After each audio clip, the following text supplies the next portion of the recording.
मेरे हिसाब से हर चीज का आउटपुट पैसों में नहीं तोला जा सकता है। नाज़रीन, आज हम कश्मीर अनटोल्ड के शुमारे में आपकी मुलाकात वादी कश्मीर की एक ऐसी बेटी से कराने जा रहे हैं जो पेशे से इंजीनियर हैं और इसके साथ साथ वो आर्टवर्क के साथ भी मुंसलिक हैं। मैं बात कर रहा हूं साइका रशीद की। आज हम साइका जी से बात करेंगे और उनसे उनकी जर्नी के हवाले से जानने की कोशिश करेंगे कि कहां से उनकी जर्नी शुरू हुई और वो अपना फ्यूचर कैलीग्राफी में कहां देखती हैं। लोग यहाँ आर्ट देखने आते हैं, बट आर्ट किसी को खरीदना नहीं है।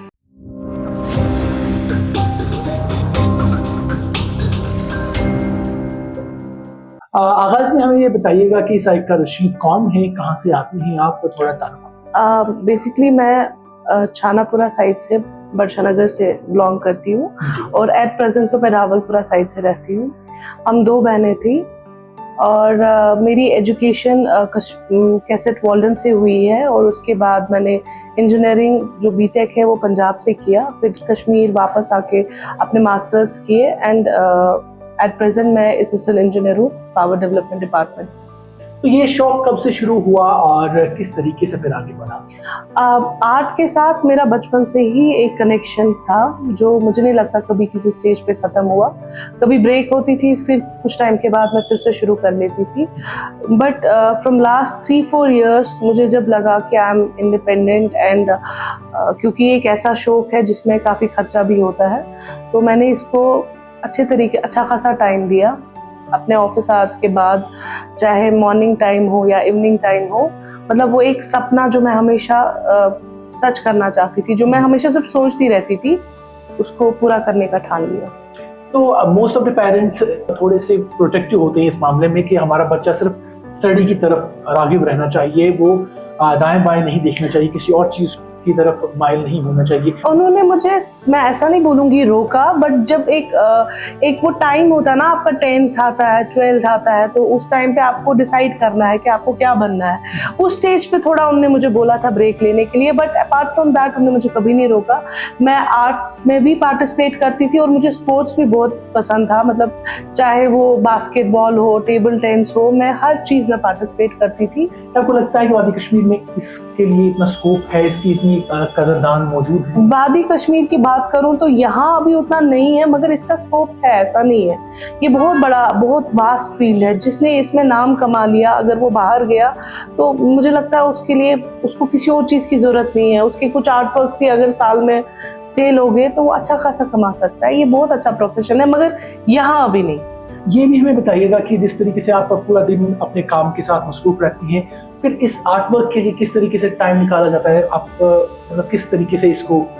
मैं यूजुअली, एक तो जो मेरे ऑफ डेज होते हैं, हॉलीडेज वगैरह जो भी है, उसमें मैं पूरा प्लान कर लेती हूँ मुझे कब आर्ट बनाना है, किस तरीके से करना। मॉर्निंग टाइम्स में, इवनिंग में, कभी शायद रात के 12 भी बज जाते हैं, तो मैं मैं पुश भी नहीं करती हूँ आप खुद को ज़्यादा, बिकॉज ज़्यादा भी, हर चीज़ का ज़्यादा भी ठीक नहीं होता है, बट स्मूथली, क्योंकि मुझे इसको बहुत आगे तक लेके जाना है। बहुत लंबी जर्नी होने वाली है ये, तो अपने आप पे भी ज्यादती नहीं करके बहुत स्मूथली जितना मुझसे हो सकता है मैं कर लेती हूँ। तो आपके केस में इस तरीके से हुआ कि आपको स्ट्रगल करनी पड़ी यहाँ तक कि आर्ट गैलरी खोलने में या लोगों तक अपना काम पहुँचाने में?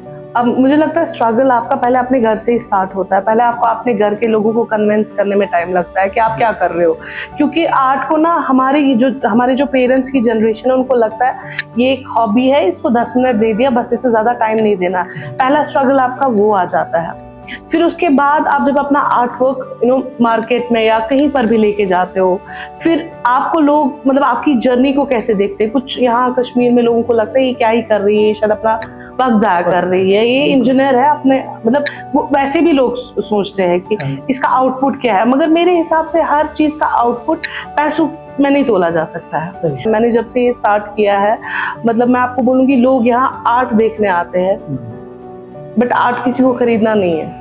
वो एक आर्टिस्ट के लिए बहुत बड़ी मुझे लगता है सबसे बड़ा स्ट्रगल वही है, क्योंकि अगर वो आर्ट बनाता गया और उसकी सेल नहीं हुई तो आगे क्या।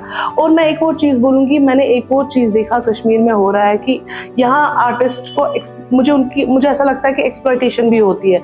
बहुत छोटे छोटे बच्चे ऐसे हैं जो बहुत ज़्यादा इन्वेस्ट भी करते हैं आर्ट वर्क्स में, अपना वक्त भी इन्वेस्ट करते हैं और मटेरियल भी उनका इन्वेस्ट होता है, लेकिन बेचारे मजबूर हो जाते हैं 1000-2000 को भेजने के लिए, क्योंकि ऐसी हमारी सोसाइटी बन गई है।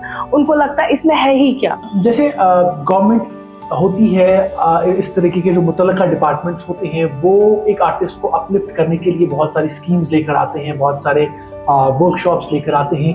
आपके केस में ऐसा हुआ हो या आपको लगता है कि आर्टिस्ट के लिए वाकई तौर पर काम किया जा रहा है? अब मेरे केस में ऐसा कुछ नहीं हुआ। मैंने जितना जो कुछ किया मैंने अपने बलबूते पे किया, तो मैं इस बारे में ज़्यादा बोल नहीं पाऊंगी। आई डोंट नो, मुझे आज तक किसी ने अप्रोच नहीं किया या कोई मुझे, मैं बोलूँगी कोई खास मदद नहीं मिली जिसकी वजह से मैं आज यहाँ पर हूँ। So I am a self made, मैं कह सकती हूँ, एक ऐसी आर्टिस्ट जिसने खुद से ये सारा स्टार्ट किया। हाँ, रीज़न बीइंग कि मैं अर्न करती थी, तब जाके मैं ये कर पाऊँ।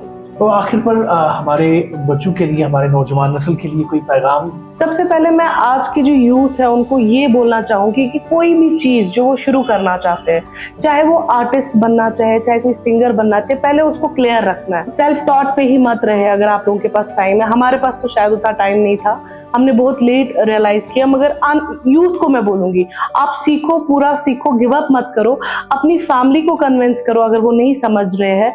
और जब आप कंसिस्टेंटली कोई चीज़ के पीछे भागेंगे, कोई चीज़ को बनाते रहेंगे, मुझे लगता है आपकी फैमिली भी समझेगी और आपके लिए रास्ते भी खुल जाएंगे। थैंक यू जी, बहुत शुक्रिया हमारे साथ बात करने के लिए।